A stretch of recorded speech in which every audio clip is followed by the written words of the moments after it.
Hello, আমি শিবনাথ আর plant লাভার শিবনাথ চ্যানেলে আপনাদের সকলকে স্বাগত।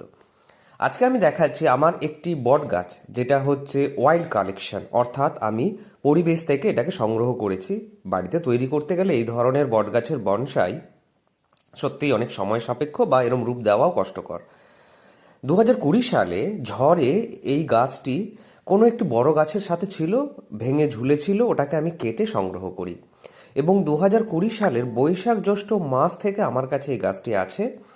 তারপরে বিভিন্ন সময় বিভিন্ন পটে দিয়েছি এবং এখন গাছটার এরকম অবস্থা। খুব সুন্দর, কিন্তু দারুণ লুকস। এটা ওয়াইল্ড কালেকশন বলেই সম্ভব। বর্তমানে বাড়িতে এই ধরনের গাছ বানাতে গেলে অনেক সময় সাপেক্ষ। তো সেই গাছটিরই রিপোর্টিং আপনারা দেখছেন। পুরনো মাটি সব ঝেড়ে ফেলে দিয়ে নতুন মাটি, কিছু কম্পোস্ট দিয়ে, কিছু রুট কেটে দিয়ে এটাকে আবার রিপোর্ট করে দিচ্ছি। আশা করি আপনাদের ভালো লাগলো। সকলে ভালো থাকবেন, সুস্থ থাকবেন।